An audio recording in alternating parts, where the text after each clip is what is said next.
Katama to new market. And I judge them. I send us fire service what we do about the journey the Rihanna maybe I'm I said to me I said Katama to new market and I judge them the whole market Osha gate back for fire service forward I'm not doing any floors. I saw that this side so fire service one a bit run, but I quite say fire service for one. So just one more na I did many more as rough one, and I did money. I did fire service one more. Go back at Tamanto, new market now. The judge.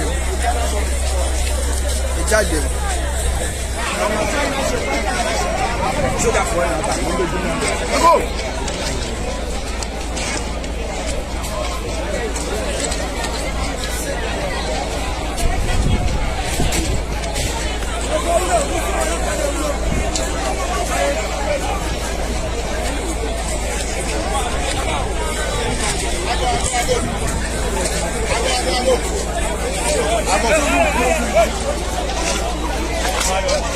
go. I'll go. Hey, go back, hey!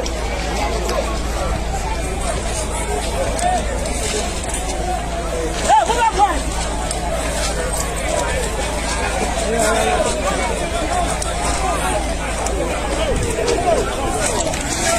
hey, what's here?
I'm coming for you, and then one may die.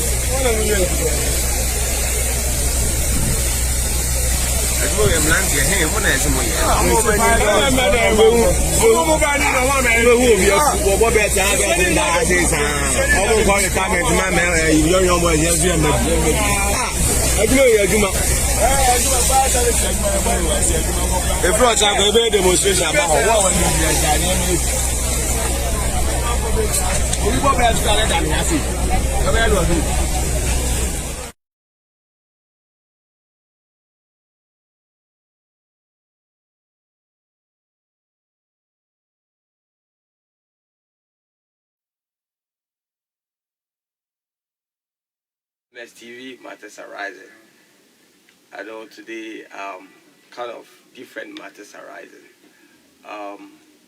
This is another phase of matters arising. We are going to delve into what is happening in our political landscape. And with me, I have two gentlemen from within the constituency representing NDC and MPP. Today we'll be discussing very, very important issue within Ghana political landscape. But the most important one is about former President Mahama requesting for audit of the 2020 election results. And we'll be looking at, I think we are all aware of what happened at Kantamanto. Fire broke up, I think, on that's Tuesday, and it seems the fire stuff is coming back. It started with Ordona. It came to Kantamanto. Now it's in Koforia Market.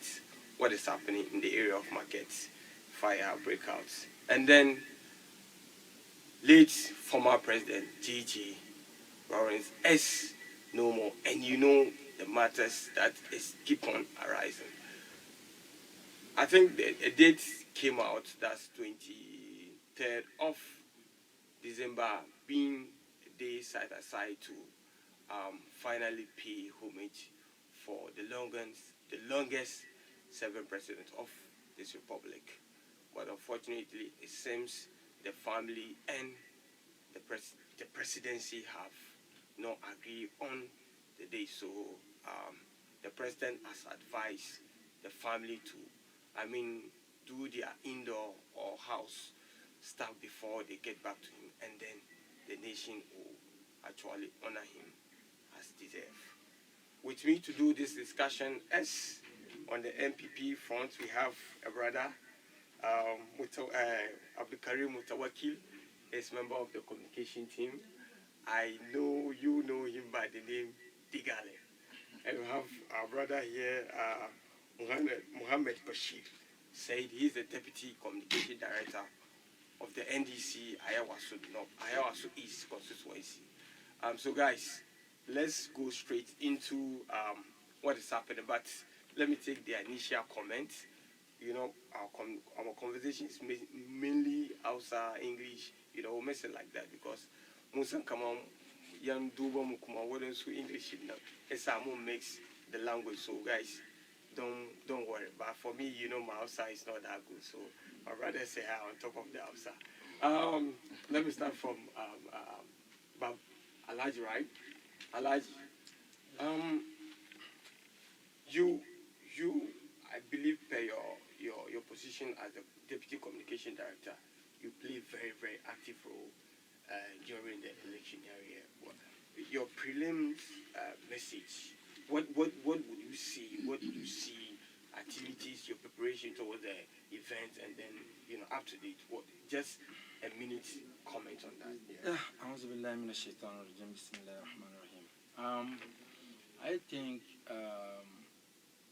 everything went on smoothly. Initially it started with the registration. Every election has where it starts. The registration was the first point of call for us as political party. We busy day, saboda abin da ke gabamu, and alhamdulillah we were able to mastermind the registration, especially in this constituency. Yasa kagan kaman election da aka yi duka ba mu samu problems da yawa cikin community ba, because waɗanda suka register za su vote na duka maninmu ne, yayanninmu ne, rafaninmu ne, mun san juna. Inda aka yi fara da abubuwa duka in ka watch nima, no single of such incident muka record cikin nima, saboda throughout the registration as to election now, more understand, mun san kamar look, politics ya zo ya iske mu ne, amma zumuntakan tsakanin mu na siyasa bai raba mu. So we are able to maintain this kind of relationship tsakanin mu. Digali here is my brother. I know a lot of MPP people. We meet, we chat, we eat together. So there's nothing like we fighting each other. But when it comes to political interest, our ideas may be or different from each other. But that doesn't mean that we should fight each other because of politics. So we're able to understand each other throughout the registration system and throughout the election. And alhamdulillah, even though we beat them, but they also understand that Nima, for them to win, when you say you beat them, what do you mean? We beat them, we defeated them in Nima upon all they did. And they defeated you. No, as for that one, you cannot say because we are still contesting that one. Okay. They didn't contest the Nima. Are they contesting Nima? No, they are not contesting. So Nima, we beat them in Nima, but we are contesting the presidential result declared by EC. So even one now it's a topic in the Muga Kawuri now. That would deal the Shama for now. The Nima the Sura Council so Sunjiki. Mabanda show soon Kumu the Peter. Maybe next time Digalizo. All right, Digali, over to you. Your assessment from the registration, preparation, the keep fit and all those stuff. But in your summary, just a minute, what would you say? Thank you very much. First of all, let me say a good evening to cherished viewers and the MSTV team. And a very good morning to His Excellency Nana Addo Dankwa Akufo-Addo, the President-elect of the Republic of Ghana. Definitely. And a very good evening to his able Vice President. And a good evening to my constituency executives, the regional executives and the national executives. My brother here has already said everything thus far. He commended the EC indirectly in his submissions. He said the registration exercise, everything went on well. I'm glad he observed that and he has commended the EC for that. So what I can add for now is I believe everything that we did during the exercise, we understood each other, the exercise went on well, and everything was successful. There was nothing like any misunderstanding or any issues with anybody. So, alhamdulillah, regardless, everything went well. So this is all I can say for now. Were you actively involved in, let's say, on the election day? Did you play a major role in that? Yeah, I was on grounds. As an agent or no, just I was observing? monitoring. I was monitoring. Yeah. All right. Okay, so let's go straight to our first topic, which being the fire breakout in our market. It's quite, I don't know what you say, but if you look around, at certain time, it keep on happening like that. As I said, it started with Odona, now Kantamanto, now Koforia. What is really happening? Do you guys have idea? And how can we solve this issue? Because market is, contribute a lot to the GDP of the nation. And this part of the market that has gone down, it will affect a whole lot of stuff. Today, when I was coming, I learned the Vice President, Dr. Mahmoud Baumia, has visited the Kantamanto victims and they are preparing a package. So it's like something that's not there. They have to force, get something for them. As people, how can we protect this market and then, this issue shouldn't be occurring to, in our markets, in our life. I'll allow you to take it for us. I think we all have to sit and look carefully to what is happening in our market. Yeah. For me, I will urge the ECG to move across the market and check the electricity connection within our market. Because if you go to the market, wasu machine na ya doko light from one wuri, you say join one wuri without knowing in the doko na problem na wouldn't go back problem. So ni na duban kama for now we cannot speak to what exactly happened. But ni na suggest kamamba most of the time when illegal connection within market muna yana contribute to abubuwan da ke faruwa. Nka je cikin kasuwannin mu a lot of our mothers machine has said the pure water ko menene in zai wuce ya bar fridge na on ya wuce gida machine da ticket abubuwa wadannan abubuwa duka ka plug kamanta yana create problem. And keka plug ka wuce gida, you don't know what might happen at your back. Ko ba gane ba, isa ya kamata a make sure kan ba in an shiga kasuwanni in an gama mutane biyu uku ne in suna da store sha ba su 1 meter saboda depending on abubuwan da suke sayarwa sha su yi su monitor wannan meter nan saboda kar wani ya zo ya yi illegal connection. Last 2 years. Let's look at our market setup. Let's take Nima market as a classical example. Look at how it's just table by table by table. So if you are talking about, or we are suggesting that we should get a meter per, let's say 2 people get 1 meter. How is that visible? As for Nima market, I think the same thing as Kantamanto. Kantamanto is a bit structured, more big structured than Nima, because nka shiga kantamanto kana gan store. Amma ni man na it's like a community market ne. Isa mutane sun fi table saboda ke kada ba ka ci space biyu ka ce za ka yi stock ko ba gane ba. Isa an ka shiga cikin nima ka gan most of traders nan ba su need light saboda daytime suke businesses da an riga an buga 5:30 dai wasu wuce gida. Amma ka shiga cikin kantamantun nan ka gan kamar a lot suna da warehouses da suke keep kaya. Isa irin waɗannan nan kuma suna need light.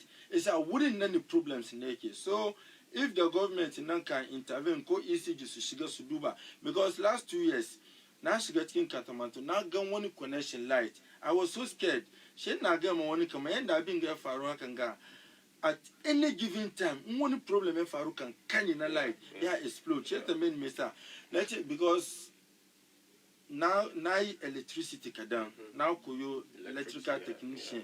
It's and the gan connection now baka ka doko light from one side ka kawo side in the bed kaman meeting joint ka zo ka gama shi one afternoon. So wanganga negative na ya kama wutan ya bitkin positive na ngwan duka kama wuta ka understand. Amma ban san sun da suke wuri na understanding among them da suka fari shi haka nan ba, which ya kamata ECG don su je wurin nan and make sure kamar an shiga kowane ne kuma inda yayi ni kowa kake cikin kasuwa in kana son ka use light ne mitanka. I think that will help. Amma a bar kowa na connect from anywhere ka shiga kasuwa kaga mutum guda na da meter yana supply ma mutane over 40. Such incident now is very scary because anything can happen. One abin da yake use is different. Maybe one na jan wuta ya fi one. So irin hakan ga faru na disaster ne zo bai duban kaman kana da stock kan ko kana use abubuwa kanana, it will consume all of the stores. And maybe as at that time na ke ba ka lose enough saboda ke abubuwan da kake sayarwa maybe bai da yawa ma akwai waɗanda za su lose kai da yawa da property. Isa irin waɗannan nan su ne bigger picture da ya kamata mu duka mu duba saboda mu kawo kwanciyar hankali. In ba haka ba abin da ke kawo ke faruwa nan dai bai kamata mu duka mu entertain ba saboda a lot of properties has been lost. Ka understand? Kuma through wannan na iyayen mu dewa source of income kenan da suke duban gida. Yasa an hakan ga farun nan in suka zo suna zaune gida ya za su yi su duba mu kaga ya affect mu duka. Yasa ya kamata mu bari idon mu je. Kuma one observation na gani ne in ka shiga cikin kasuwannin mu ba kaman security system cikin kasuwa.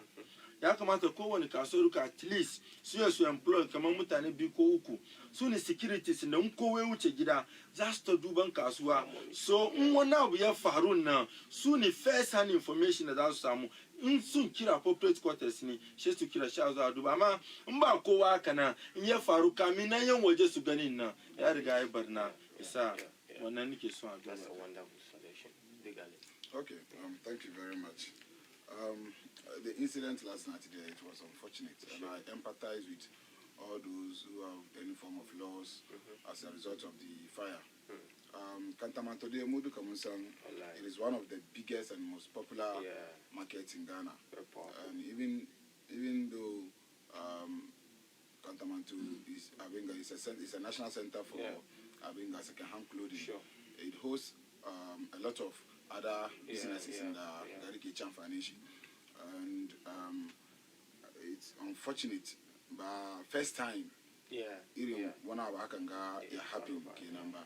So, as to what are the causes of these infernos in Nang, I'll look at it from two. Can we describe this as inferno? Because the inferno is a bit different because you know the history behind the inferno. That's what I'm asking. Sure. So, as to what are the results to this, I can look at it from 2 perspectives. Shini, one, the organization of the market. Yakamachi asa idu kan reorganize marketing. Secondly, kuma behaviors of the players within the market. Kuma is very key. Kagani do mbaka kana jinkomi anyhow. Ndakasan kama ngai wanga mistake ya cause wana baganga. It's a card do ankula da ababe to say. It's for now the day are happy and the mona empathize it's unfortunate. I'm gonna empathize that whoever has any form of loss skin or now, I've been there helping the Odon and the government has been there and government here aiding so. It's a fata government here do then they will come to their aid and then sort of so. All right, so guys, that's on the market stuff. You can also send in your message on our social media handle, MSTV, and you can call us when the time. We'll leave our number on our screen, and you call to ask any question or make your suggestion. Now we are jumping straight to the next topic. The next topic is very, very important to every Ghanaian, regardless of your political colors. I don't remember the exact date. Do you remember the exact date we lost the former president, JJ? No, please. Okay, regardless, we're just a day like that, and we like everything was fine. The news just boom like that, and then it took the whole Africa by surprise. And along the line, we have an announcement that 23rd of December will be his final funeral rites. We wake up today to see a release from the presidency advising the family of the late president that they should, go back and then sort out their outstanding issue and then get back to him for a well-befitting state burial, which it's a bit mind-boggling for us to have a date announced publicly and then the president come back again to issue or advise that they should go back to sort their stuff. That's what we are going to look into it. Let me take it from Digali. Digali, what do you have any view of this issue? Have you picked any view? Okay, thank you. Well, I think what I can say is, if you are going to talk about the history of Ghana without Jerry John Rawlings, then you're not saying anything. Yeah, sure. Jerry John Rawlings had the opportunity to serve for a longer period. Sure. He served for 19 years. He ruled for 19 years, and he died as a statesman. Sure. He contributed a lot, and as a statesman, he is a great asset to the state. Sure. And most definitely he deserves befitting state burial. Sure. So in this context, it is as a result why His Excellency Nana Danko Akufo-Addo is calling on the family to put all outstanding matters aside and then come to an agreement as to which day they are going to do the burial, the final burial. And I believe every family has their own customs, their traditions and cultures. So it is in that same context. That's why the president is calling on them to consider certain things and then come out with an agreed date with both the family and then the presidency so that they can have a fitting state burial for Jerry John Rawlings. The question is, as I said earlier on, there was a press release or the news carried like 23rd will be his final funeral, right? Which I believe came from the presidency. What informed the presidency to make that decision? And then now, this, I think one of the yes. As to what informed the decision, I can't tell. I don't know. But is it to say at least when we always like the whole public went signing in what do you call it, the book of condolence. Yeah. There's an issue erupted over there. The first day that the book opened. What issue?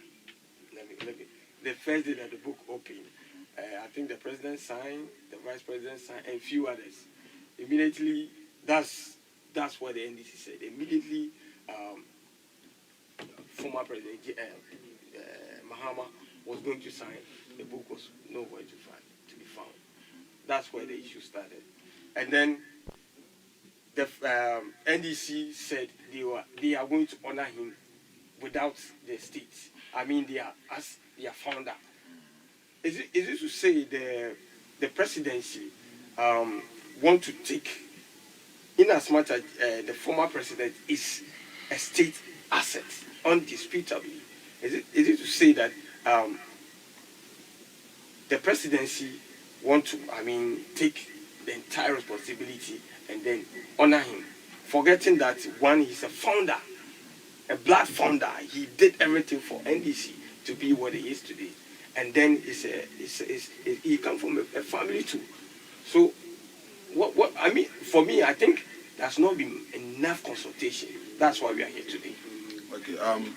You said he is an asset to the state. Undisputable. Good. So, if he's an asset to the state, the government has control over everything. But regardless, the government looked at the family aspect and then communicated with them, made sure they all come to agreement to a one date so that they can do that. Then he has to be given a befitting state burial. Yeah. So for the NDC doing their own thing, that one is a different thing. So as we have been found on Sune. I mean that's where I pick the disagreement coming from. Well, that day, and then now the family too. I think one of the head of the family said they are not even aware or officially communicated to on the 23rd date.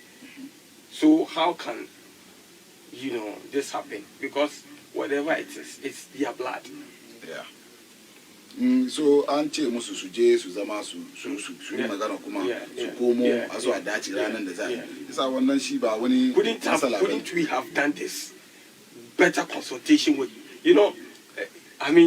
well consulting everybody before men da za yi an samu wayan da za su samu wani matsala da yi musu ba amma da ka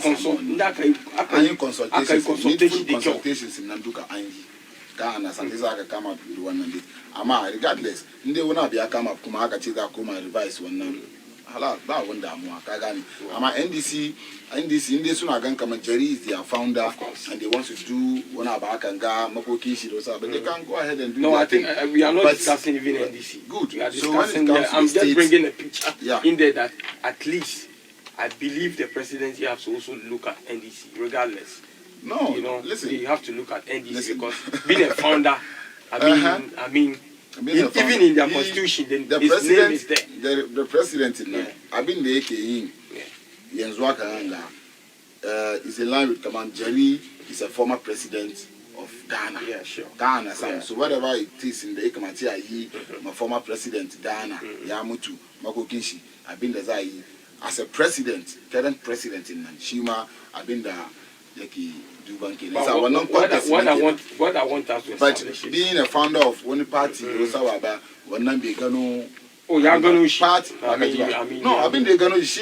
He was a statesman, former president in Gari. I've been the I met as former president in Gari. She's I met. I've been Gidanshi, one number back him, Nana Kufaruchin. It's a bay, they saw back in she bay, they shower a sweet and this Guzoma, Yaga, no bay when I saw.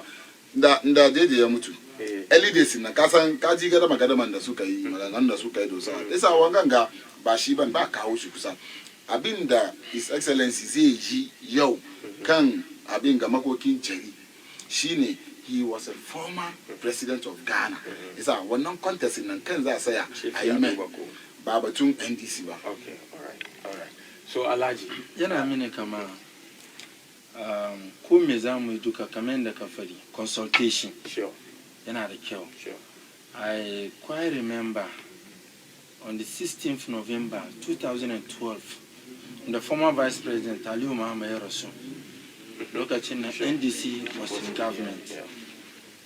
All the arrangement in the za yi duka government na consult ya MPP as his political party. Yeah, when he did Zaku Aji, MPP kuma na consult the families in now. Dating a family suka agree. Government inaza Aji, inaza emokoki. Kaga wanganga duka it come to understanding of the issue. Kaga muna yin abu ya kamata musan kamba. Even though we all have our political differences, when it comes to wani makoki ko wana abu guda, we have to unite and honor the great man. Esa and Aliyu Mama, ya served Ghana as vice president for 8 years. ndali uma mero so NDC ba so che kan ba tunda muke government mu za mu set date da za ma mu za mu yaka no ko menene duka I quite remember time on na MPP government committee da aka say MPP sun kawo rep family kuma suka kawo rep aka gama su yanda za a yi makokin na. That is what I was expecting from Nana Akufo-Addo. Kaga JJ is a figure and a statesman. Amma ko me za ka duka yana da political party da shi mai fito cikin which political party na kuma ba su aje shi banza ba. Yasa an wani abu ne she ka communicate da political party na. In ka communicate da political party na su kuma sun ce okay government na so ya set 5-member committee makokin jere family ku kawo mutum guda party ku kawo mutum guda on the government side now mun sa mutane uku also ajiyo aje yasa kowane discussion za a yi duka the party rep na ke wuri na he will come back to brief the party ga inda muka kai ga abin da ake so a yi party sun ce no a yakan ga shi kuma ya roki wannan magana ya kai gaban committee na ga abin da party na ke suggest kaga muna yaka na consultation na je kasa amma ban san abin da yasa President Akufo-Addo ke rashe makokin jariba because no for kaga ce yana rashe makokin jari magana na shi yana rashe makokin jari ban san abin da yasa President Akufo-Addo ke rash ya makokin jari I still stand by it abin da yasa na ce yake rash because on the 12th November the Jerry Mutu. Kasan Kaman government soon issue 1 week without you make 1 week funeral without consulting the family and the party. She party suka ce kan ba in za yi wannan 1 week at the Flagstaff House na ba su involve council. She family no kuma suka fito suka ce su ba su ce ai wani 1 week ba. She aka cancel wannan 1 week.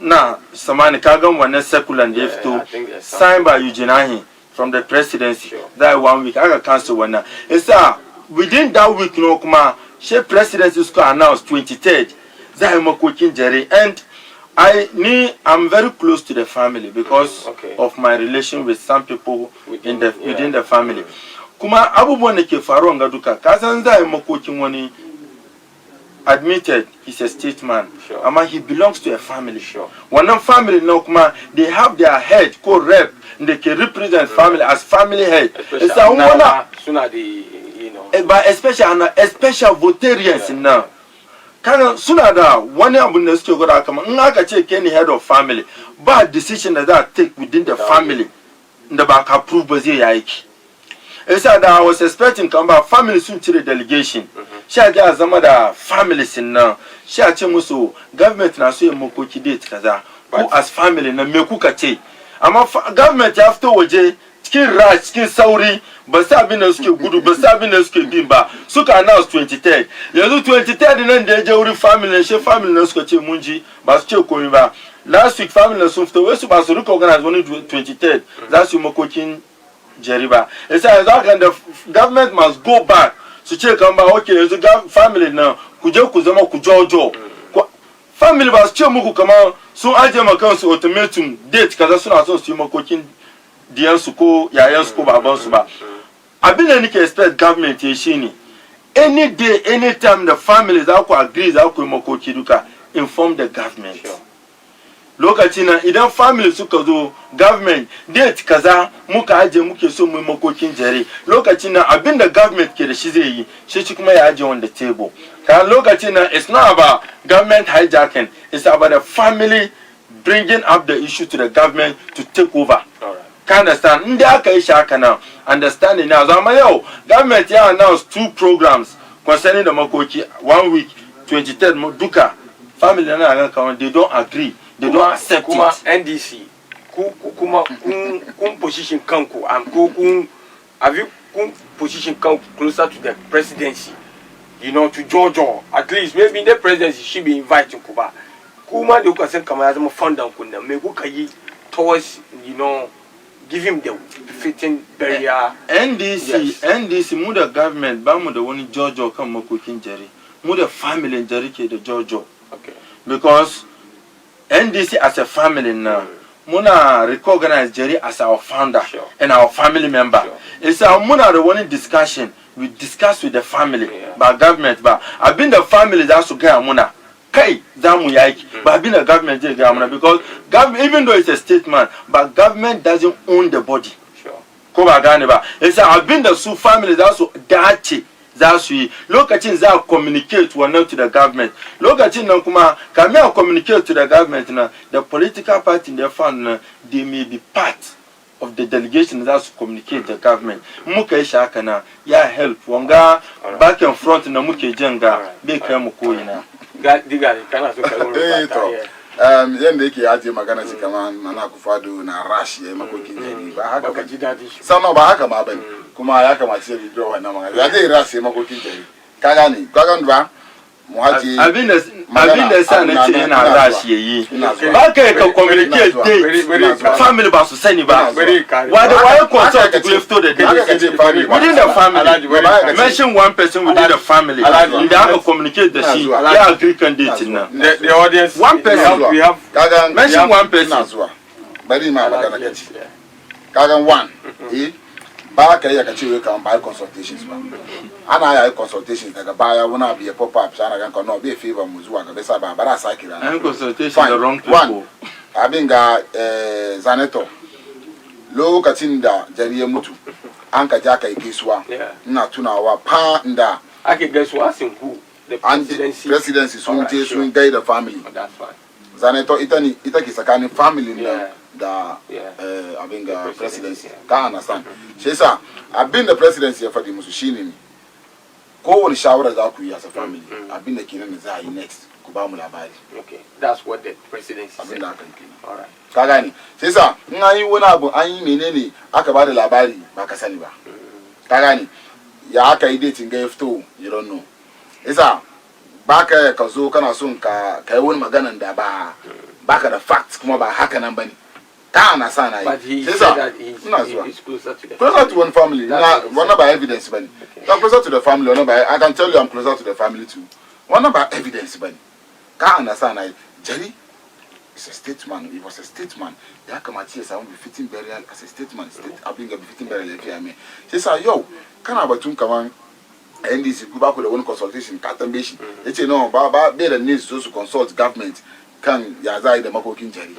You can expect government to do consulting ka. Kaga akwai family shi ke da karfin shi ko ba ka nan ba. As your founder nan wannan kuma tafiyan ku da su ku da shi ke. Kaga kuma ba mutuwan jari yau yasa kun fito kuna kowa shine founder mu kaza kamin jare mutu you and I don't want that. Wannan it's an area you don't want us. I don't want that. You cannot determine come on mu da shi ba mu the area baka da wani evidence regardless. I'm not going. Be da wani evidence that you withdraw one. I have so much evidence. Baka da no, I respect your view, so I'm not going to withdraw. So yo Indiana soon ayi makokin chari.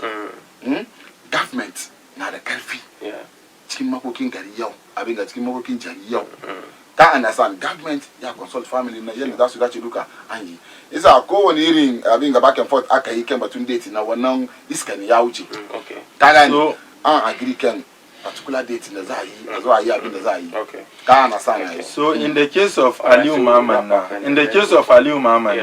the government ya ce kan ba in consultation with the family ya neglect NPP in taking decision of the burial ya za su fail ka understand abin da aka maka bi ma dadi kaga try da aka ma wani kaga magana Zanato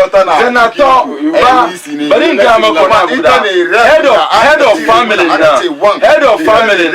bari ga maka the family the government kaga the head of family na shine Victor Gbeho isa kowane the liaison between liaison but shine head of the family shine head of the identify one da zai rep su ina zuwa kaga batun rep daban batun decision making daban isa who is going to represent the family link between the family and the government kan magana na shirun bari magana ina clarify ma abu ni kowa ya fahimci in ka ce me zinato ita ne rep tsakanin family nan da government ban argue da kai ama zinatoba ite ni final decision maker of the family ba. Ese abaka ya keka ifira da zinatoka say day without consulting deeper in the family be yi. Vitegbewo she ni head of the family. Head of Agbeti family. Ese akumeza eduka suke zama asmanya su dace tukuna a communicate da yaran ga abin da manya suka dace. Ese an kaje cikin families akwai manyan ana take decision ma yaran nan suna baya ne manyan suka take decision suka karshe su ce ma yaran ga abin da manyan suka dace sai yaran su take it from there yasa yanda abin ya je kenan decision government yayi sauri yana rashe makokin nan ba batun wannan ake yin ba abin da ake yi ni family nan ba su aje date da za su yi ba saboda su kuma suna da traditions da ya kamata su yi kaminan su fito su yi makoki yasa suna cikin wannan yasa suna cikin wannan yasa me yasa government ya saurare ba da 20. Okay, all right, so let's go for our first commercial break, but before we do, I would like to address a comment that came that I'm very, very furious about it and very, very unfortunate. If this is your first time watching me and you send this message, it's very, very unfortunate. And I believe as brothers here, we are all shaping the ideas and all, helping ourselves, to groom ourselves in this political landscape. I believe as a journalist, as I am, with so many years practicing journalism, I've shown my professionalism. I've interviewed several people on this platform. If you don't know, and then you just come, I don't know what comment I've made for you to send this comment that I'm munafiki, and I want you to send an apology message back on the same platform that you sent. It's very unfortunate.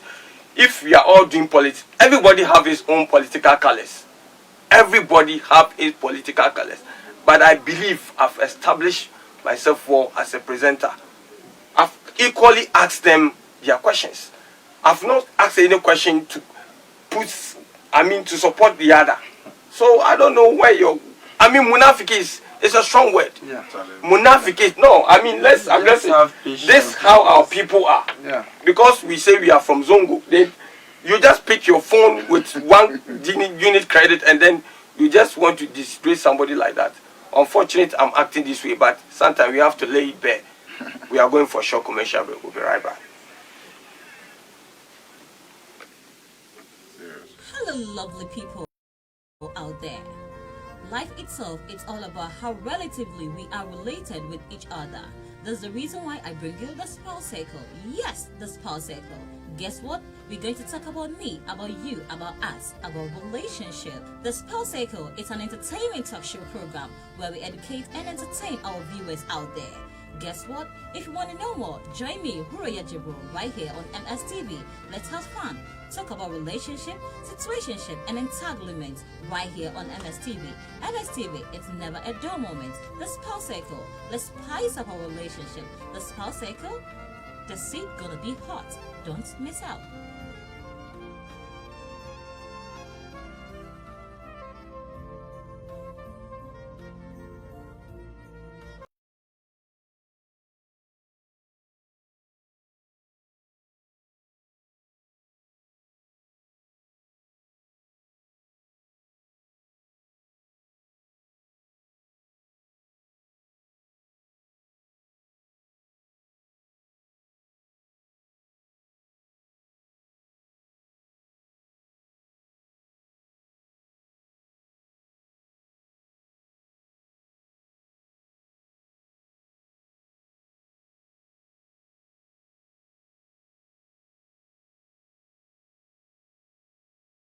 Well, in the run-up to the election, there were a lot of flaws in the... Bonjour chers enfants, rassemblez-vous ici pour apprendre et parler la langue française.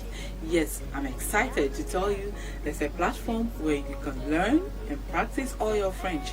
On the Parlons Français show, we sing, we dance, we recite poems, and we play all in French. So join me, Khadija Bara Yunus, as your host, together with some of your friends here in the studio on MSTV as we bring you the Parlons Français show. Parlons Français!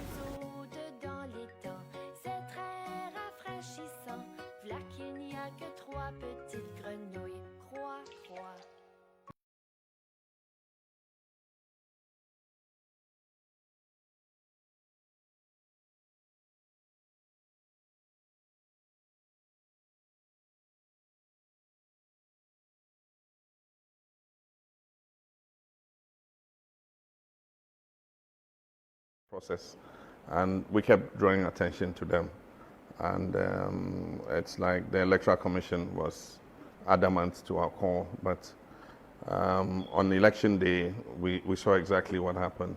This is the most incompetent election we've had. I mean, everything about this election does not reach the standard that Ghana's Electoral Commission has attained for itself. Ghana's Electoral Commission is held in high esteem as one of the best electoral commissions. Unfortunately, this election, she can't even get the results right. The declaration is all over the place. Mr. President, I saw your press conference where you rejected the result. So with this rejection, what are you going to do to make your case to the people of Ghana? Since you said they voted for you, how are you going to convince them that you won the election? Well, we know we did, and we are currently doing a forensic audit of all the constituencies. First, to establish what happened there, and then secondly, to reconfirm the figures that we have. Because this case might end up in court, I don't know. I cannot mention anything for now, but we're doing an audit, and based on that, we'll take whatever decision we need to take. But I think that the incompetence the EC has shown, it will be useful for us to do a forensic audit of the EC's own systems and the numbers to come to what the final number for the EC is. Because as of now, I don't know what number they're going to gazette. But Mr. President, what is your reaction to the African Union poll observer mission that came out saying that the elections were transparent, credible, and that most people were not prevented from voting? The ECOWAS poll observer mission led by Madam Johnson Sirleaf said the same thing, that it was peaceful and transparent. So what do you... Guys, welcome back to MSTV Matters Arising. I'm sorry for that, I have to do it for the serenity of the program.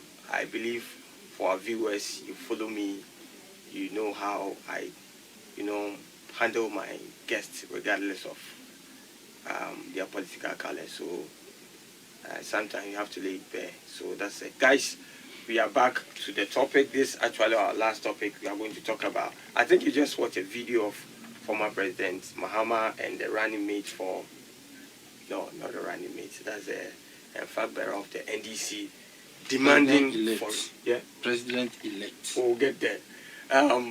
Demanding for forensic audits. You watch the video, so I don't need to go into that. So let's go to the NDC rep for him to give us more details and why the president wants, the former president wants that.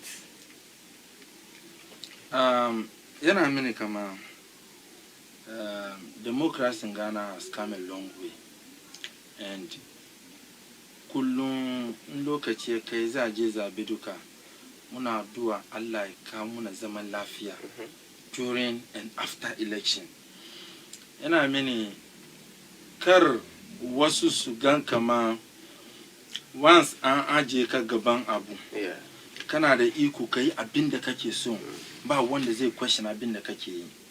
Kuma mutuna siyasa ne, kaka cuci wani ka ba wani, kiyama ka sai gaban Allah. Siyasa muke yi, in ka zalunci wani ka ba wani, kiyama Allah bai ce saboda anyan siyasa ka zalunci wani yasa wannan shani siyasa ne, a'a, abinda kai ma wani shi zai maka. Yau an je election an kare, in za je election duka processing election na declaration of result na 4 steps in it. First step, she in polling station. Okay. Second step, she in constituency. Third step, she in region. Last step, she in national. Ngaka election at the polling station. Ngaka carry EC presiding officer now. Ya kira ya mention result now at the polling station. Sure. Result na ya mention candidate A ya samu kaza, candidate B ya samu kaza. Ngaka carry she a copy result na both in figures in words. She about political party agent na copies. Ngaka carry she adoki one ballot box da materials nanduka shaka constituency coalition center. Constituency coalition center bin da ake wuri nani police station A candidate A ya samu kaza, candidate B ya samu kaza, candidate C ya samu kaza. Za collate all the police stations in the within the constituency. Ngan carry at the constituency coalition center suna the right ko suna the mandate to declare parliamentary candidate winner. Winning number presidential at the coalition center. At the constituency coalition center. Now you need to declare parliamentary candidates. Okay. Winning now. So presidential now she to forward. So by region. Region akwa regional coalition center. In the Zadoki constituency A ga figure na candidate A ya samu. Constituency B ga figure na candidate C ya samu. She accolade all misali Greater Accra. Muna da 34 constituencies. Ngaka jaka zama regional coalition center.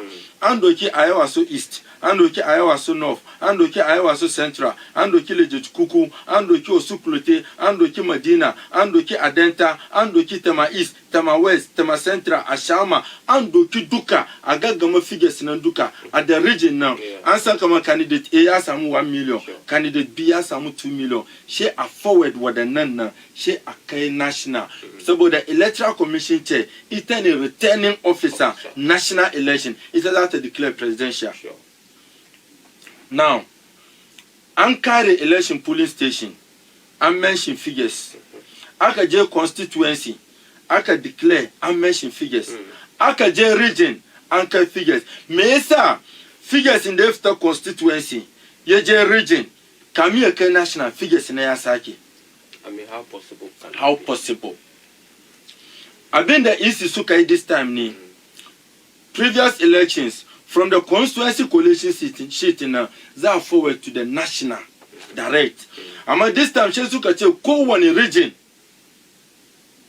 Shima you declare, okay. You mention figures in at the presidential. To make it safer. Aka carry, she region now, so fast one figures now, suba national. When nza fax figure now, the political party may not be there. Sure. I get fax figures now. It's a Nankara Anzona. Figures in Aga Kole Duka. Political parties now soon sign. In faxing of the figures in I'm back a copy of the pink sheet, right? Coalition sheet at the region now. I'm bound copy. The original. That is the original coalition sheet. I'm bound copy. It's a Nakabamu copy regional coalition sheet now. Naka Kai national. National soon call regions to Temba Kamba. Figure Ngazo ku certify wurin kunna. Is that the same figure that kuka collate? Unsuka che yes. All the political parties now soon agree kene. She is the most certified result. Okay. At the EC Coalition Center. Sure. Now, Nkadoki Greater Accra. Figures in the J. Na the she come phone na. Yang kuri ban soon in much time. Okay. So kuna send kuna call message in ama let's be kuro, yeah. Come on, Yonga. This is our first. Yeah. Nkadoki Greater Accra. At the regional coalition center that I collate, MPP ya samu 1,052,489. 1,052,595. 95 MPP okay. At the regional coalition center. She NDC samu 1,260,045. 1,260,045. In the aka forward fax result now, aka kai EC Coalition Center, the national now. She figures na yezo MPP 1,253,179. She sukaba NDC 1,326,489. So how yeah, what happened? What really happened on the way? She any questions in the yo muki tambaya as political party. But kuna the pink sheet. Muna the pink sheet na ndaga kawo result na. She muka challenge figures na kamba, but figures nga aga collect at the region ba. So MPP rep they were having the same pink sheet. They were as yours. Call one political party na a copy. So how you mean what really changed? I've been the EC, you come out to explain Monarchy as political party. So, but the moment you must get pin sheet in the Muki at the regional coalition center, got figures in the Muki the she agent in Kuya sign. Agent in Muya sign, Mesa figures in the zone and the figures in Esaki. As I come out of Muduka Musama and Kuri, Mudokeshi constituency by constituency, Shamukama figures and Shamusam actual figures in the East River Tobajimba. She went ahead and declared the result. I can constituency then she regional. She muka facts of result na faction of the result now from the region na sake king. So in order na I chile doubt na they can do possibility. How they come on document that. I think we have all fast before. In the document you can start fast. The same laws are produced at the end result. So how possible? How can they change? Me yes sir. Is Sake. I don't know. It means something happened. What really happened? Questions in a mood communicate. I don't know. Esa Nzakanga Munti MPP so come na regional coalition sheet na. Mumuna da namu. She mu compare da abin da EC tafadi MPP su ba su kawo nasu. Wa abin da EC tafadi na shine daidai. Ga namu da muka kai da shi difference ya zo cikin. Kuma na kun da muka sign ba abin da EC ta kira kenan ba. So me yasa kuke soro ku kawo figures ku kawo coalition sheet mu kawo namu mu prove EC wrong. Can understand question? Come back greater Accra Kadibani. It happens across the regions. But unless you have problem with only two regions, that's Eastern region there. Great Ashanti no. region. NDC Moon consult one international auditing firm. Okay. So audit Moon all the pink sheets. All the regions. It's a figures in a Nike Bakanga. Now back a figures in the aka audit pink sheet in now. I've been the aka samu. Even at the regional coalition center, the same figure. Nkada Ashanti region. Baso nchita mukadewa. Ndaga college agent muneke Ashanti region brojajen fee. She has signed pink sheet in the aga college at the region. Ndaga carry MPP. Yasamu 1,485,370. She NDC yasamu 698,515. In the facts result actual have been the aka sign the region.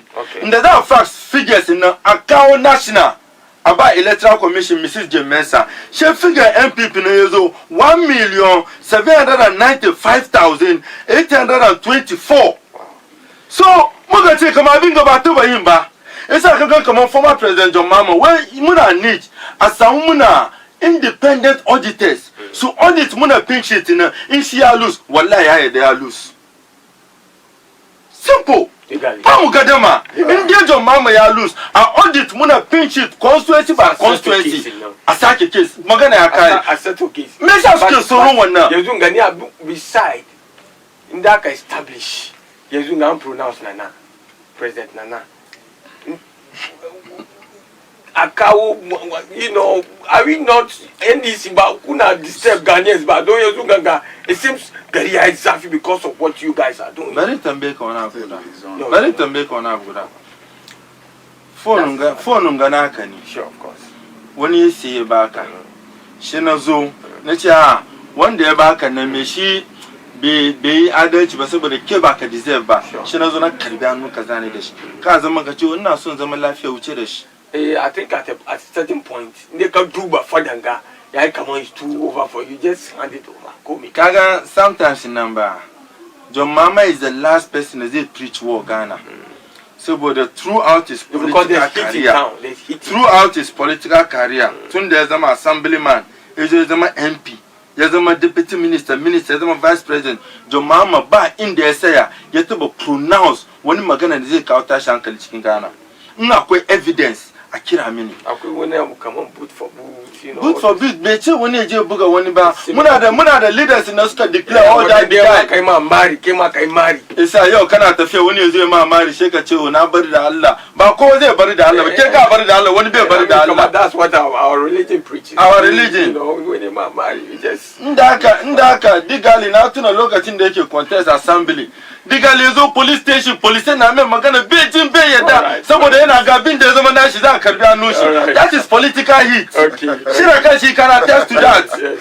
I quite remember there was a lokacin in Digali police station wanted to fight me. Kagan duka yana cikin kana no abin ga ya go in my favor me yasa zai fita nuna. Kaga na sai irin wannan ne boot to boot abin da ya zama naka karika kaka bari ya wuce free magana da muke yi kenan. You equally have an ample time too. Thank you very much. Na farko da ya min dadi ya state sentencing da kenan da processes nan duka na go through. Akira police station, akira constituency collection center, regional collection center, and national collection center. Fine. 2020 elections in Gade. Na imani an conducting she with excellence, professionalism. So they are going in your favor. This is swing IQ to the cow. Can't understand. Kuma prior to elections in EC had an inter-party committee, an inter-party advisory committee meeting with all the political parties. It never worked. Sukazama, Sukai Magana, EC demonstrated about day one that all the political parties agreed to hiking the ECA so far. Masuka comment EC. Asuka applaud EC. I'll give you. Can't understand. I'll let you come back. No, kasa inde mtu najin gaskiya yana so kishi. Yes sir, they all agreed to have been the ECA is a number akaje elections. Kuma coming ayi elections in nan. An kira parties in nan duka. Yeah. Sun kaje suka sign abin ga peace pact da abin ga peace. Good. Saboda ana son peace ya reign cikin abin ga in the process kuma a kare elections na peace ya reign. Alhamdulillah mun yi elections lafiya lau. An kare an collate abin ga results nan duka an yi komai da ya kamata ya yi kowa ya samu results nan. Media houses duka kowa ya samu abin da ya samu results nan ya yi projection shi kowa ya yi nashi. EC ya fito da final abin ga kowa ya gani. To kuma na ji dadi ina tunawa 2012 inda muka samu irin matsala haka da muka protest muka ce a'a abin ga bai je yanda ya kamata ya je ba don muna ga mu muka win ce zama yi back and forth ce muka je court da muka je court in the end the verdict in the fito we go in our favor but in as much as mun ba muna disagree ya kamata mu agree saboda me ai zaman lafiya fine amma daga court nan an ga mana we kana win elections from where polling station sai ashe muka vigilant hence abin ga tun tamun nan muka vigilant sa ashe 2016 Allah sa mun aiki mu da kyau kuma muka win seat kaga abin da yau NDC ke yin ga bai da ban mamaki amma ban sun katin ka don yayi magana da yau amma da ka cikin magana shi kuma yana gwada ba samu problem at the polling station ba ba samu problem at the collection center so ba samu problem na kawo ka so in ba samu problem polling station ba polling station kowane party agent shi na wurin pink sheet nan kowane party na sign ya karbi pink sheet nan ko ba ka bane so you have copies of your pink sheets from polling stations so okay constituency collection center ko ba samu challenge ba ko ba ka nan ba I think so ba samu challenge collection center for constituency ba fine so call me is me all right she regional collection center ko ba samu problem ba ama they move from region AJ national in ko samu problem kenan to till date kun samu challenges da result now aka fax result from region to national till date ba mu ga figures ku ba Back of Tom, the figures, Nazwa. Back of Tom, the Shiba, make a good hour command, now figures from police stations in now. Once when Sabin Daka, reading Daka, Kukamana evidence in Kome, Kukawu, Ndekuma, Kungan Kamang, Abinda Anka in the Bemukubani. Ako and Ndekamachabi, Ajay. Amakami is okay one night. Ndekira from region. Ndekira come from region. Problem in Nefto. Ako leading member, NDC. He was on Joy News last Wednesday, last week. Okay. He was on Joy News sooner than the escape now. Yeah, Fadi. We personally, she has signed 14 regions. Sure. They have signed 14 regions. I think that's Mr. White, right? Okay, so Mr. White is among those. So now they are contacting one. We are signed. Major. Yeah. They were 2 people. We are signed 14 regions out of the 16 regions. Yeah. So that's why I said they were having problem with 2 regions. Good. Yeah. So Esa, Enzunang, so certify one now. Yeah. And carry one number one masala. Kuma on the D-Day in the declaration now. Kaji wani news in this way mutane su da ke cikin ngare an aike shi kamin su zo an declaration na da menene inda akwai wani challenges ma wannan excuse ba ne kace an aike ka aba ba contacting having excellency having former president ni so on the contact shi ne isi so on the contact kai da aika ce ka da kira wushi I think kuma zamanin ga zamanin technology zamanin technology zamanin technology in za a yi ka a ce da kirawo shi na kawo ka duka na kana mislead mutane yawa ba na tutalize na so kan point nan ba na mislead mutane ba ina ma maganan ku shi nake ma na sana so if you have issues kuna so audit if you have issues kuna so audit abinga pink sheets no kuna pink sheets nku kuje ku audit pink sheets I think I don't think you don't think why will you think for us mu kare namu kuma law nan be cewe kaman kaje ka kawo wani yazo audit abinga DC ba well I mean kana na sana no ina zuwa kana pink sheets nka in 2012 inda muka samu similar abinga issue muka je muna so mu karbi mun je mun tambaye isi wannan yace ce muna kuna da pink sheet ku refer to pink sheet ku sai sa ku refer to pink sheet tun da kuna da asalin abin police stations in 2012 tun da kuna da pink sheet in the police station ku certify wannan is good na constituency is good na region is good but the final yanzu na national land be muku ba ko ba kanan ba to yanzu documenting ku nan ku rika documenting ku nan ku go through abin ga legal processes nan processing da kenan ne afiya bi ku samu abin da kuke neman nan ku bi wannan hanya go to court and then do the needful I think are you done? No, I'm not done. It's I give you ample time to let him. So in the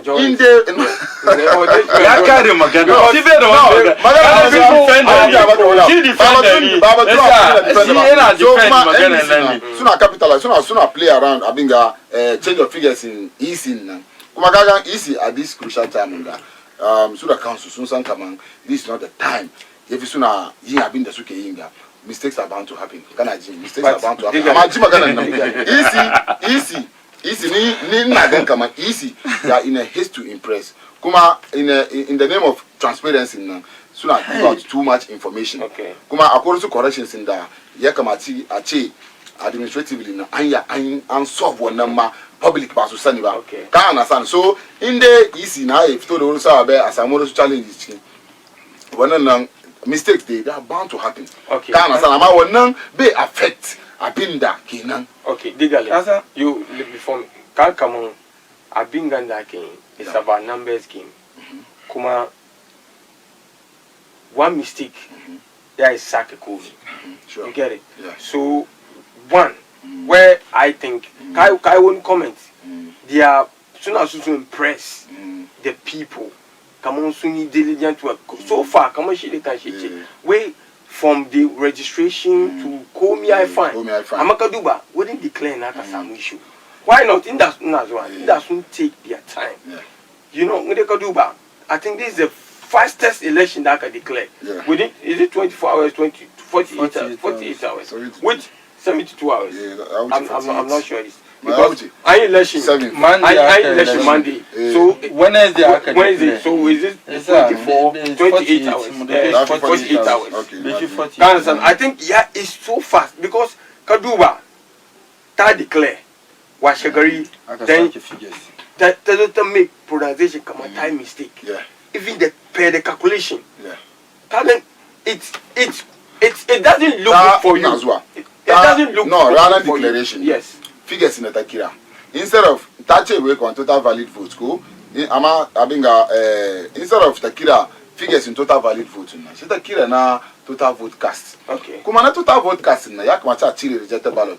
By all means, some rejected Abinga. So it's a yafa chile one nanchkin. One chile one nanchkin. Documents na rashi. Saka the total valid vote. The total valid vote in Nandaka Dokida. Abinga figanda party A party B samu sheka doki ka wannan kai da equation ka but yeah, but that figure if you are adding up the percentage per day, even per day, it's not even 100%. It's more than 100%. Of course, we can do the calculation. You can do it now. You have the figure. You can do it now. No, you have the figure. You can do it now. Legally, you have the figure. No, listen. When it comes to no, you have the figure. No, you have the figure. Legally, see, there are people out there. When it comes to figures, yes. Sani, and mistakes. This is a serious business. This is a serious business. This is about a mistake. You shouldn't. Serious business mistake. So, Monsieur Como back. You should know that by institution and they are working. At the time, soon realize no. What we said in maybe when you sleep, you listen. When you sleep, so soon come back. Soon address public. Soon come. Oh, I be don't go for dinner. Hakangan nang ba hakaban gashiyanda wanga neke ke but it still doesn't affect anything. It's a tafiyan nan kenan. Ka understand? It's kasan kaman the institution is working, the people they are working.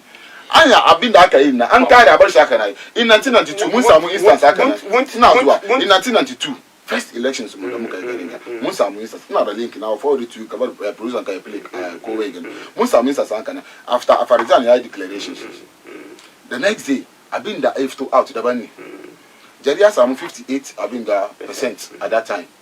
Ka understand I. Amanda ka carry that ka Italy na do so abe be ya fiaka nan. Ka understand I. Isa amami.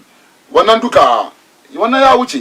Isa akodo so abe we are in 1996 same thing ya happen. 2000 same thing ya happen. We shouldn't what I'm saying. Banna gama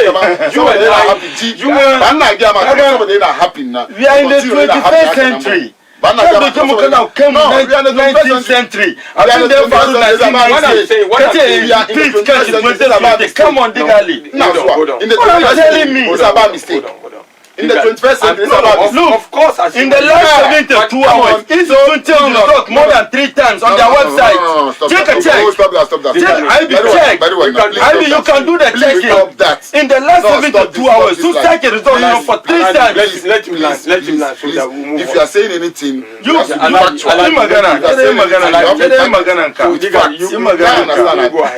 in the 21st century, by mistakes in it. 21st century, by mistakes in it. That's mistakes. So in there, I'll be happy. I mistake. I could correct. One number is I've been the Hakafadin, but Hakabani. If you have any challenge, that was your Nagama. If you have any challenge, I could onion de Kamachikupi. Muni Irish 2012. Yen de Kamachikuki. Back of Tokuna Kua. Kuna chiwe kama yara ko wife to kanya ajai confusion ajai kaza. I think protest is also legal. Protest is legal, fine, but ya kama chikuishi kan anya yo protest ina suke in dewa ba su permit ba suna ama beba kana sana kuma as leaders of a party kunsa kan followers nku abin da kuke ce musu su yi na their life is at risk. Kuna risk life abinga poor citizens nga yo kuna zo ne woni urin ku kuna jin dadi kuna get ma ignorant abinga youth nga poor youth nga so che out na just you get them as just you kuwa so many to defend result na ya last to defend result na akan akwai abin da ya kamata yayi annan da yafi abin nan ku bi wannan anya da defend wannan result ba kuwa ko zai kawo muku saukin ciwon ku ba ka understand ai isa kariyan da suke yi a ce wai kaza je yi siyai kaza menene duka kariyan wannan nan bai sake komai ba declaration ba easy independent body da kowa ya sani cikin garin ga yau under President Mahama in 2016 da shi no ya appoint abin ga EC Charlotte say 2016 after elections in da abin bai je in his favor ba Mahama ya fadi ya ce wai call me wai both parliamentary and presidential na akwai wani irregularities ama MPP sun rig election na how prior to this election dole ya accept domin gaskiya after prior to this election kuma ya san kawai ya lose is I have to fara magana we will not accept flawed elections having a flawed result kana sana kuma make it a psych council kaga this thing they are doing now it's a planting. It's a planting. See, in as much as I also want to believe it's a plan. Yeah. That's why you as a referee now, you shouldn't allow yourself to commit to their one gap. Now see, in as much as we all want to be on our political lens, the calculation is more than 100%. That's wrong. Listen, IB. It's more than 100%, below 100%.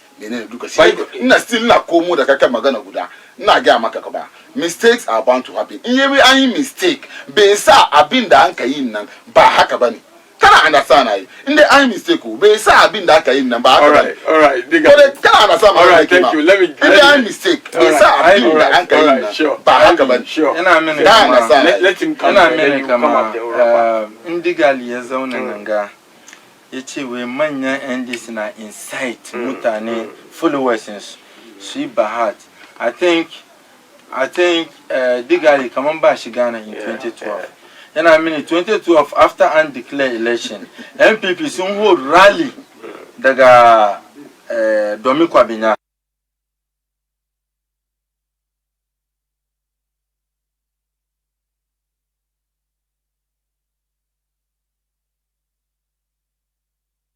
Mutane, I think waɗanda ke gane dukkan da suke duba sun shaida wannan situation ya faru lokacin nan kowa ba lori wanda aka ba ta kawo evidence ni na kawo ma evidence no hudwa muna kai na sai magana na shiru I'm saying it on authority. In 2012 MPP see by heart in Ghana MPP ba su ba muna Ghana MPP I can do worse abin da kake yi now. I can do worse abin da kake na wanda kake magana I kept quiet. Ina son ka flow na shiru. In 2012 I'm saying it. In 2012 I'm saying it on authority. MPP see by heart.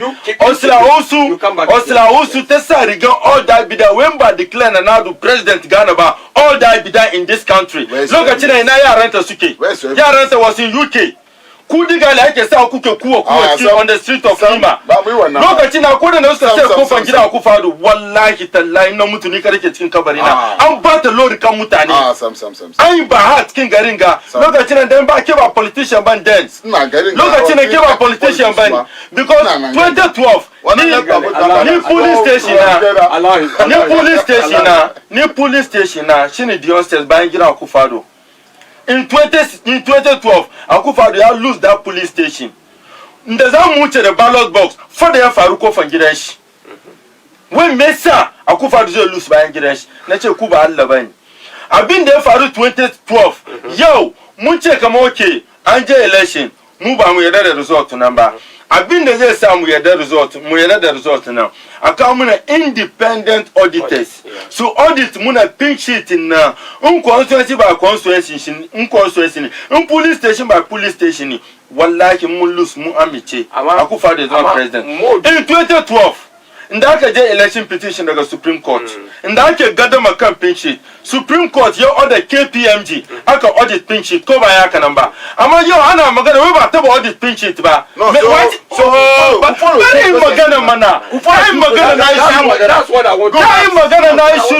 magana na shiru so yanzu akan ga mun je kotu ba mu zo kotu MPP ba ruwansu amma ina zuwa IB muke da kanmu. Protest is legal. Muna the right to protest. Muna the right to demonstration. Amma abin da ba mu da right ne mu damage property. Kuma ba mu right ku yi illegal. Legally, as NDC as political party, muna da manyan lawyers tsakanin mu. Inda in abin da ake yi nan, in illegal ne da zai kawo damuwa sun advice a bar karayi Sure. yau in ka je garuka da yawa idan an mention election result in ba su amince ba the first point of call shine protest kowa is a legitimate call ka protest abin da aka yi in ka protest in ba ji da kai ba then you head to the court Sure. esa muna protest menene da mu MPP me yasa kuke kowa kuje court me yasa suke tura mu court me suka je court suke tura mu court we instead of kasan kaman the best way to solve this issue is inda ka je court and then court na makama cikin magana kano say protest da muke na illegal ne. Oh no, it's part of it. So why not? So bari mu carry protest now. How long are you going to be on? Wannan is up to us. Muka gaji da protest now. Mu head to court. Wannan mun je court. Su ba su ce muna ku je court ku je court. Me suka je court suke tura mu court. No. No, kazani wala be. Kazani MPP abin da ba su sani ba. It is wrong on their side. Su ce mu NDC mu je court. And so wrong on our to go to 2012. General Mosquito. General Mosquito I said in Ketia. Ya ga amuna. Any stupid any idiot can go to court. Yes, we are not going court. Mun decide to protest. Protest is legal. So yes, and then muna protest. Meaning, muna destabilize peace in gari. Shine muna damage gari. Digari ba mu zo mun da America ba. We are protesting. We will protest today and protest tomorrow. Saboda muna fight for our legitimate right ni. We will protest today and protest tomorrow because we are fighting for our legitimate right. Ba mu je mu ce kan ba me yasa ba mu je mu ce kan ba mun ci domin kwabinya ba mu ba me yasa ba mu je mu ce mun ci ba ta ma ba mu ba akwai inda muka ce kan ba no kai ma wani an ba kai ma wani mun ce mun ci kun ce ba mu ci ba ku ni isi ku fito muna da collation sheet da kuka samu from the various region mu kuma mu aje namu shi a audit from constituency by constituency ku ce ba ku da menene reason ku me ku je boyewa me ku je boyewa take our website in easy post collation abin to mu isi na muka ce mun disagree da su yaushe suka yi okay so yaushe suka yi ba mu agree da figures da suka yi abin da kenan kaga abin da kenan nake so ya gane kaga Rivers is court, soon continue, soon protest. Protest unku in protest unku make sure ku in protest unku legally. But protest itself is legal. Nazua, kuishi kuma in order. Ba ku protest kuna bahat, kuna kuni aba bei kama ndio square shama. Anyi daga mamu bi nanganga. Ka understand MPP soon that's the victory walk. Suka fito we soon that's the demonstration. Akan kwa ba su permit ba.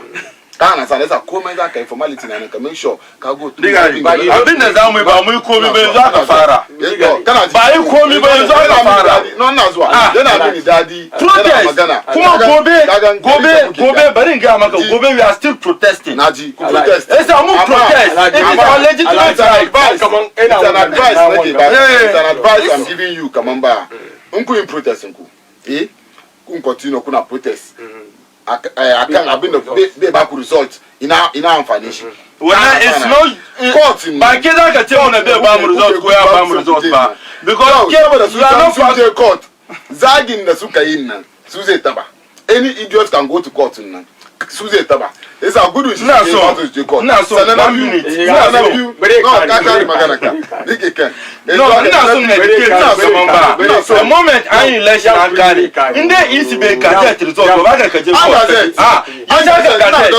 yo shaka gazette yo aka gazette ba yo she ba yo aka gazette abba ina da sigari abba yanzu aka ga we are all in the country ina so Ghanaians su san kaman ba suna duban suna ji ina so Ghanaians su san kaman ba kaga mutanen ga suna son su kawo muna unrest cikin gari ka ana san unrest ba mun komi ba yanzu za mu fara abin da ake yi kuna so unrest ne no so Ghanaians kuna so Ghanaians dan Ghanaians su elect president ku bar ma Ghanaians president da suka elect When President Kuka elect, Ghanaians so elect President John Dramani Mahama, the winner of the 2020 election. His Excellency Nana Dankwa Akufo-Addo. She wana Akufo-Addo. Wani Ghanaians suka. If you can do what the Tima South, if you can do what the Shivia so, suna create unnecessary tension within Ghana. Yo Sojoji, for the first time in the history of Ghana, Sojoji suri ka believe suna shoot mutane on election. I think I need to wrap up. Ba magana wannan. Akuwa ke yi ba ana magana. fact. Guys,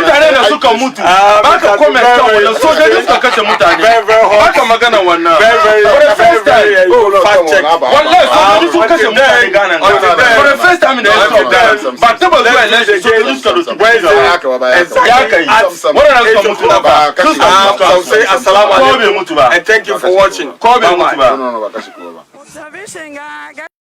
Gaskiya sabo ne amma ba sabo bane domin ina follow programs na kuke yi na gan communication officer mu kullum tana zuwa tana binga kai shi yasa kuna kokari kwarai mun gode kuma insha Allah mun support ku kuma ku je a je a duba kuma kowa ina edge kowa ya duba MS TV na gode. Say to these prominent African organizations that monitor the poll, pretty much giving a stamp of approval to the elections? Normally, when you have an observer mission like that, you need to wait and see their final report, because often they give the report up to the point of counting. And it's true, I mean, the whole day was peaceful. People went about, voting without any problems. And the queues were orderly. And so they'll say all that. And there were a few instances of people caught with pre-printed ballot sheets. I mean, the video evidence is there. Normally, their final report will capture the collation process. And so this report does not capture the collation process.